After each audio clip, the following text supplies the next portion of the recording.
Dans ce vidéo, nous allons parler de quelques-unes des questions les plus communément demandées que nous entendons au sujet de Body by Vi. Commençons par la première. Nous avons beaucoup de questions concernant les avertissements au dos de cette étiquette. Il y a bien quelques avertissements à cet endroit, n'est-ce pas? Le premier est si vous êtes enceinte ou allaitée. Pourquoi y a-t-il un avertissement si vous êtes enceinte ou allaitée? Parce que nous ne voulons pas que vous essayiez de perdre du poids pendant la grossesse ou l'allaitement. Donc, un shake par jour au déjeuner est excellent, ou un shake en collation est une excellente nutrition pour les femmes enceintes ou les mères qui allaitent. Mais nous ne voulons pas que les femmes enceintes ou les mères qui allaitent essaient de perdre du poids. C'est donc la raison pour laquelle sur notre site Web et sur notre étiquette, nous recommandons que vous parliez à votre médecin si vous tentez de perdre du poids pendant la grossesse ou l'allaitement. C'est aussi la raison pour laquelle nous disons de ne pas prendre de Vislim ou de Vitrim pendant la grossesse ou l'allaitement parce que les bébés n'ont pas besoin d'aide pour soutenir leur métabolisme ou le contrôle de leur appétit. Maintenant, l'autre avertissement que vous allez voir ici, qui dit que le produit a été fabriqué à partir d'équipements qui transforment des produits laitiers, du gluten et aussi du soya. Ça a du sens, pas vrai?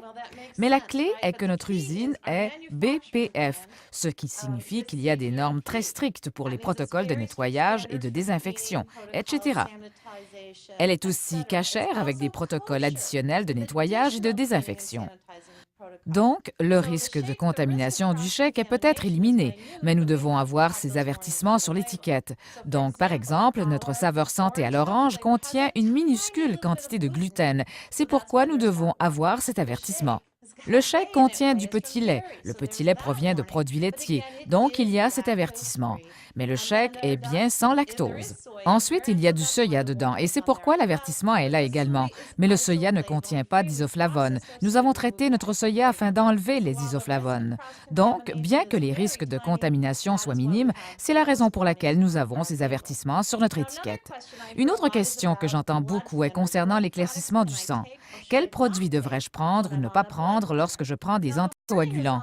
Maintenant, l'avertissement est sur le shake à cause de la vitamine K.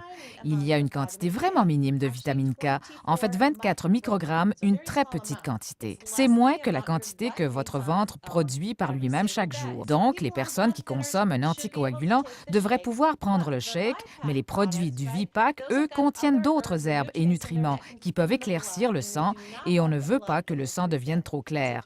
Donc, si vous prenez un anticoagulant, il est toujours mieux de vérifier auprès d'un médecin, mais ne prenez pas le VPAC avant de l'avoir fait, en espérant que votre médecin vous aidera à réduire votre médication afin que vous puissiez le prendre. Maintenant, la pression sanguine. Nous connaissons beaucoup de gens qui prennent des médicaments pour la haute pression. Le V-Shake et tous nos produits sont parfaits. Rappelez-vous que notre shake est plus faible en sodium que plusieurs de nos concurrents et c'est excellent pour vous, excellent pour un cœur en santé. Donc, si vous faites de la haute pression, ne vous inquiétez pas, vous pouvez prendre le shake. Maintenant, nous savons aussi que beaucoup de gens écrivent concernant les gaz, la constipation et la diarrhée. Bon, je vous l'ai dit plus tôt, j'en sais beaucoup sur les ventres et les derrières, donc parlons-en. Il est normal d'avoir des gaz quand on commence une nouvelle alimentation, et ce pour tout régime alimentaire. Que vous commenciez n'importe quel régime alimentaire, vous allez avoir des gaz. Pourquoi? Parce que vous changez votre façon de vous alimenter. Dans notre chèque, nous avons un prébiotique. Qu'est-ce que c'est? Un prébiotique est une fibre qui aide ces bactéries saines à se multiplier dans votre ventre. Celles-là s'appellent probiotiques et elles sont importantes pour votre santé. Les probiotiques protègent votre système immunitaire, vous aident à digérer et à absorber les nutriments de votre nourriture et aident aussi à la régularité. C'est pourquoi nous mettons des prébiotiques dans notre shake afin d'aider ces probiotiques. Si vous avez déjà pris un antibiotique et que vous avez été constipé, c'est parce que vous avez tué les bactéries saines dans votre corps. Donc, les prébiotiques vont aider les probiotiques à faire leur travail et oui, vous allez probablement des gaz. Yeah, c'est une bonne chose. Ce sont de bons gaz sains. Mais voici ce qui en est. Ça devrait durer 3 à 4 jours, peut-être 5 ou plus. Si après une semaine, vous avez encore des gaz, ça peut être avec quoi vous faites vos shakes qui contiennent du lactose et vous pourriez être intolérant au lactose. Donc, si ça dure plus de 6 ou 7 jours, assurez-vous de prendre du lait sans lactose ou du lait de soya sans lactose. Ce sera indiqué dessus et vous devrez vous sentir super bien. Maintenant, parce que nous avons des prébiotiques et une portion entière de fibres, certaines personnes disent qu'elles sont constipées, mais elles ne devraient pas être constipées parce qu'en fait, elles devraient être plus régulières, vrai?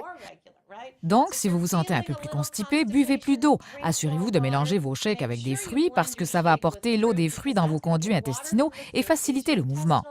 Donc, continuez à le prendre, assurez-vous de boire beaucoup d'eau et ayez des fruits dans votre alimentation. Et regardez le calcium. Peut-être avez-vous trop de calcium, donc variez un peu. Mettez du lait dans un shake et un peu de lait de riz dans l'autre.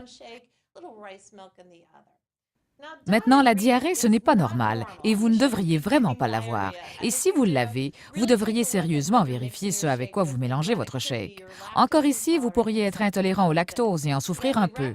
Encore une fois, nous vous recommandons pour un repas de prendre votre shake avec 2 mesures de lait écrémé ou du lait de soya mélangé avec des fruits congelés et ça devrait bien aller. Nous avons beaucoup de questions pour les diabétiques et nous faisons tous nos produits conviviaux pour les diabétiques. Et nous avons fait ça à cause de l'épidémie grandissante de diabétiques. Donc, tout ceci est excellent si vous êtes diabétique parce qu'ils sont faibles en sucre, vrai? Ils sont tellement faibles en sucre que l'indice glycémique de notre shake est d'environ 2,8. C'est moins que le tiers d'une pomme. Donc, c'est convivial pour les diabétiques.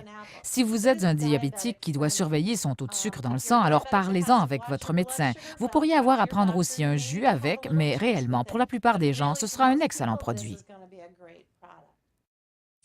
L'autre question que j'ai beaucoup est la thyroïde, parce que certaines personnes voient soya et sont inquiètes concernant leur thyroïde.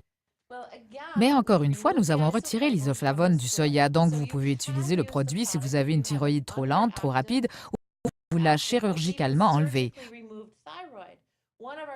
Un de nos champions, Tom Hubbard, s'est fait enlever chirurgicalement sa thyroïde il y a quelques années. Il a pris la trousse transformation et il a maintenant perdu plus de 130 livres. Donc, peu importe le problème de thyroïde que vous pourriez avoir, vous pouvez utiliser les produits.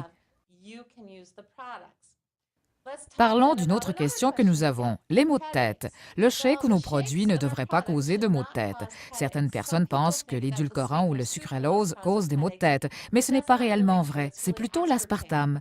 Et nous n'utilisons pas l'aspartame exactement pour cette raison. Donc, si vous prenez un shake et que vous avez un mal de tête, assurez-vous que vous ne le buvez pas trop rapidement ou trop froid, d'accord? Parce que si c'est trop froid, ça peut causer des maux de tête. Mais voici un fait méconnu, trop de sucre ou de chocolat peuvent aussi engendrer un mal de tête.